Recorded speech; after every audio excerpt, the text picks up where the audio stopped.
Hey guys, welcome to Movie Emporium spoiler review of Halloween. Thank you for everyone who did watch my non-spoiler review. I do much appreciate all the feedback, all the comments, and all that good stuff. I just want to let you know I do know about Judy Greer and Terry Garr. I made a mistake, so I do apologize. Thank you for calling me out on that. I understand. I know I said some stuff that didn't make people happy, which is fine. That's part of the whole thing with the review, but I kind of wanted to make this video, since this is a spoiler review, kind of get into the nuts and bolts of why I didn't like Halloween, or why I didn't like it as much as like the original. And it comes down to plotting. You have in the beginning, you have these two documentary crews, or these two characters who are documentarians, and they visit Michael Myers in the insane asylum, and he shows the mask, and everybody starts going crazy. You saw it in the trailer. And I thought it'd be kind of cool to see these guys kind of document the whole Michael Myers scenario. But then at some point during the middle of the film, they get killed off by Michael Myers. He escapes from the bus and he just kills both of them. And that's the end of their arc. And it kind of sucked. I mean, I liked their characters so much when they're interviewing Laurie Strode. And they're like, we want to get you guys together, see if we can figure out the whole idea behind why Michael Myers is who he is. And of course, it goes nowhere. And when the father and son reach the bus where Michael Myers escapes and he kills the kid and the father, at first I didn't understand why this was happening. Did Michael Myers escape? And it's not revealed till the end that the doctor most likely let him escape because he wanted to have Michael Myers meet Laurie Strode. And it kind of, that whole plot line where, he seems like he's Sam Loomis, Dr. Loomis, and it turns out he's just an asshole, an evil piece of shit, and he just wants Michael Myers to basically meet up with Laurie Strode again. The twist it didn't make any sense. It wasn't great.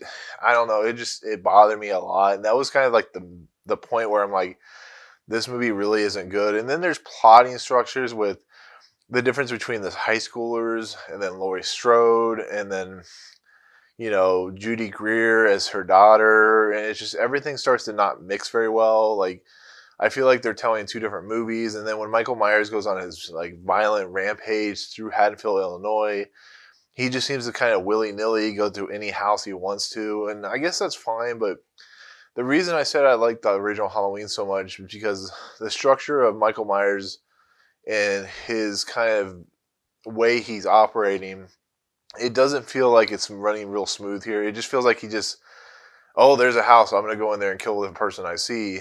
I never felt that was Michael Myers' character. I always felt like once he locked on to someone specific, that was going to be his victim.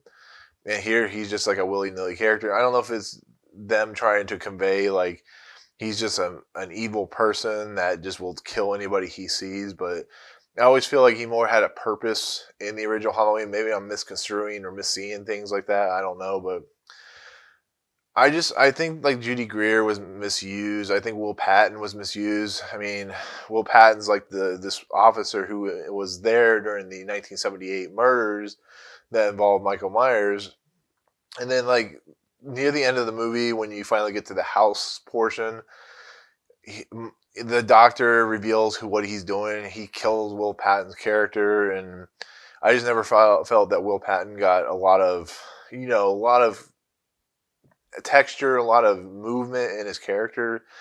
And it's the same thing with Judy Greer. It's the same thing with the kids. The kids are just there to be fodder. The only one that really has any substance is Laurie Strode's granddaughter, who was fine. I think she served a purpose to get Laurie Strode to kind of come out of her shell, because she's been hidden away from everything for forever. And she's afraid. She has this fortress of like crazy contraptions. She's like locking doors, and they're big shutters, and then how she traps Michael Myers at the end is a big grate. It's like a furnace. And like the whole stuff at the end with Michael Myers going through the house and Laurie Strode kind of playing the other side of the whole thing, it was kind of awesome. I thought that whole scene was tense. I thought it was very well shot. I thought it was very well lit. I thought just the tense nature of what David Gordon Green and Danny McBride and John Carpenter were going for. And you kind of really just appreciate the levity of the situation. And I know I've been harping on how much I didn't like about this movie.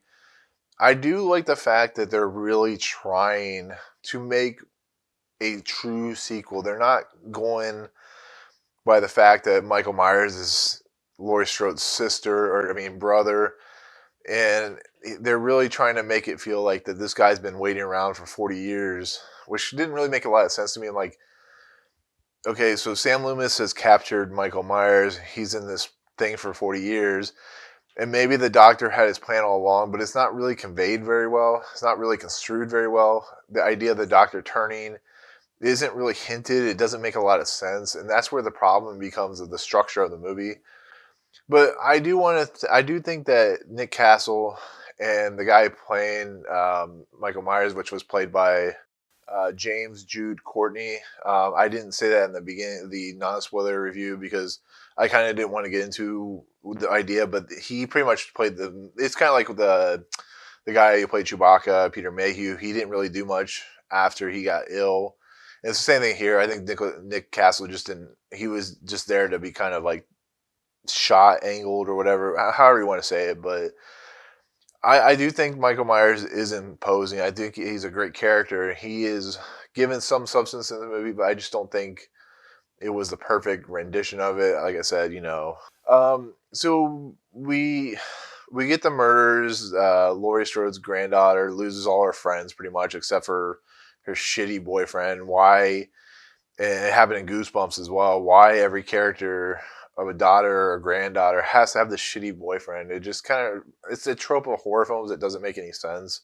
Then you have the John Carpenter score outlaying throughout the whole movie, and he's updated like the Halloween theme, and like in the beginning when you see the title logo credits, and then when you see the pumpkin start inflating, and then it kind of rises, making you realize this is a continuation of Halloween. That pumpkin looks like it's disintegrated and become disgusting, but then it forms back into the Halloween pumpkin that you remember from the original movie. That's kind of cool. I do think that Danny McBride and David Gordon Green really, like I said, they really know the character. I just don't think it was always successful, and that's not a major problem because the rest of a lot of the Halloween movies are terrible, like Resurrection and the one I think that was the one she died in. And then there's the one with Busta Rhymes. I think it's all the same movie, but I don't know. Like I said, it's not the great movie in the world that I was expecting. I still kind of enjoyed it. I still found fun with it, but just the editing and the particular characters and how they played out, how the doctor played out, how, you know, I think the only real great character in this movie is Laurie Strode, and you really see how she's been affected by this. But maybe I'm just, like I said in my non-spoiler review, maybe I don't know anything about PTSD, but I don't know, 40 years after an incident where like 3 people died and yeah, she was attacked, would somebody be doing this to this effect? I don't know, but that's it. That's my take on Halloween in a whole. Like I said, I think a lot of you guys will like it. I wanted more out of it, but it's definitely better than a lot of the Halloweens that have come out. So, but as always, if you like what you see, remember to check out the YouTube channel, click like, all that good stuff. Find out the Facebook page, Twitter. I'd be interested to see what you guys think about Halloween after you've seen this. Like I said, this won't post until Sunday or Monday because I want to at least let you guys watch it before. I don't like the fact that all these sites are posting on Friday, so I at least want to give you guys till Sunday or Monday before I post the spoiler review. But you know, like I said, check out my non-spoiler review, but otherwise, we'll see you guys later. Peace.